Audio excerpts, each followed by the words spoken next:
Congratulation Bangladesh টিমকে একটা অসাধারণ সিরিজ জয়ের জন্য।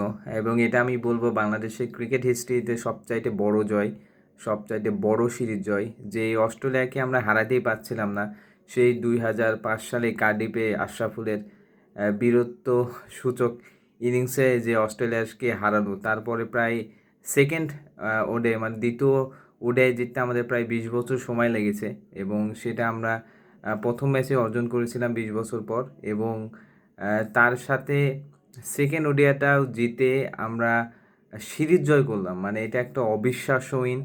আমরা আপনারা যেভাবে বলেন যে Australia B team, Australia C team, doesn't matter, কারণ এটা Australian team, Australia mighty team, যেখানে এরা বিগ ব্যাশ খেলে, এরা অন্য লেভেলের একটা প্রফেশনালিজম মেনটেন করে।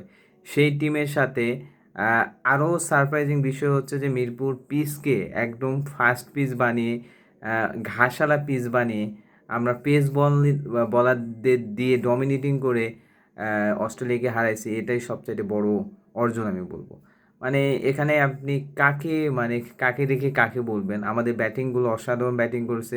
আমি থ্রু অফ দ্য সিরিজ যদি বলি, সেখানে শান্ত অসাধারণ ব্যাটিং করেছে। ফার্স্ট ইনিংসে 50 এবং সেকেন্ড ইনিংসে 40+ ইনিংস, যেটি জয়ের জন্য অনেক বড় একটা ভূমিকা রেখেছে।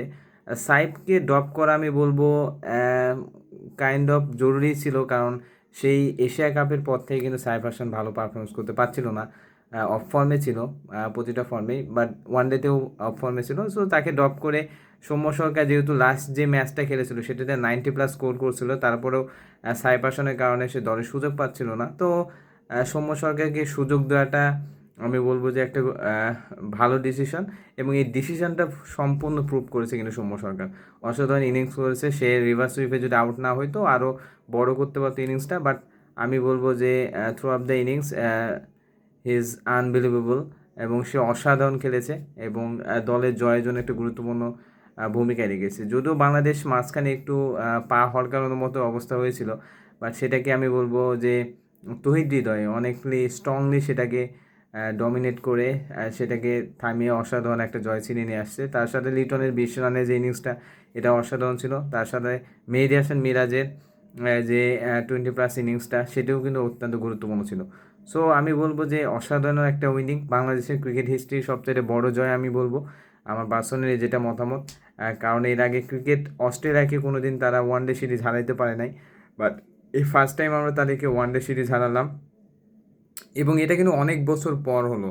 আমরা দীর্ঘ 20 বছর পর দ্বিতীয় ওয়ানডে জয় এবং তার সাথে তৃতীয় ওয়ানডে জয়লাভ করে এই সিরিজে 2-0 এগিয়ে গেলাম 3 ম্যাচ সিরিজ। সো এখন বাংলা ওয়াশ করার পালা। সো খুব একটা যে কঠিন হবে আমার মনে হচ্ছে না, কারণ বাংলাদেশ যে লেভেলে ক্রিকেট খেলছে আর অস্ট্রেলিয়া যেরকম বলবো যে অফ ফর্মে চলে গেছে। সো বাংলাদেশের পক্ষে বাংলা ওয়াশ করা অস্ট্রেলিয়াকে আমি বলবো যে খুব একটা টাফ হওয়ার কথা না। তারপরেও আমরা সিরিজ উইন করছি, এই পর্যন্ত অনেক খুশি হই। সো বাংলা ওয়াশ করলে আরও বেশি খুশি হব।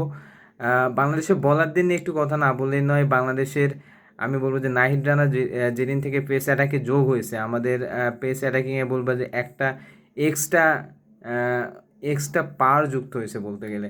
আজকে নাহিদ রানা উইকেট পায় নাই, বাট তার উইকেট না পাওয়ার কারণ আমরা অবশ্যই বলবো, কারণ নাহিদ রানাকে অনেকভাবে অ্যানালাইসিস করা ফার্স্ট ম্যাচের পর, কারণ এটা অস্ট্রেলিয়া টিম, তারা অ্যানালাইটিক ক্রিকেট খেলে। সো এই জন্য নাহিদ রানাকে উইকেট দিতেই চায় নাই, তাকে দেখে শুনে খেলেছে। বাট সেই ইফেক্টটা কিন্তু ফেলছে আমাদের মুস্তাফিজ এবং তাসকিন। ও মাই গুডনেস, মানে বাংলাদেশের ক্রিকেট হিস্ট্রিতে 0 রানে 3 উইকেট ফেলা, মানে ভাই আমার জন্মে আমি দেখি নাই। এর আগে ঘটছে কিনা আপনারা অবশ্যই জানাবেন। বাট দিস ইজ আনবিলিভেবল, তাও আবার অস্ট্রেলিয়ার মতো দলের বিপক্ষে। মানে 0 রানে 3 উইকেট, মানে ভাবা যায় না। সো এখানে তাসকিনের 3 উইকেট, মুস্তাফিজুর রহমানের 3 উইকেট এবং তানভীর, হোয়াট এ কামব্যাক বয়। তানভীর অবশেষে কামব্যাক এবং আজকে 2টি গুরুত্বপূর্ণ উইকেট তুলে নিয়েছে তানভীর। সো সব কিছু মিলে অসাধারণ একটা ম্যাচ বাংলাদেশ খেললো এবং জয়লাভ করলো। সো কংগ্রাচুলেশন বাংলাদেশ ক্রিকেট টিমকে।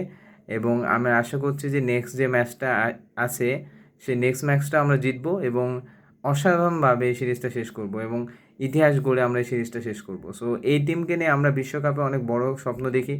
এখন দেখা যাক এই টিমটা কত দূর পর্যন্ত বিল্ড আপ করতে পারে, এইরকম পারফরমেন্সটা কত দূর পর্যন্ত ধরে রাখতে পারে। So all the best Bangladesh cricket টিমকে এবং congratulation for this winning.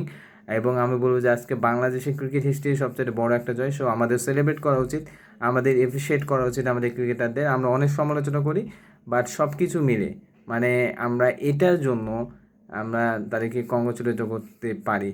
So thank you so much Bangladesh cricket টিমকে এবং বাংলাদেশের সকল ক্রিকেটারদেরকে কংগ্রাচুলেশন তাদের অসাধারণ পারফরমেন্সের জন্য।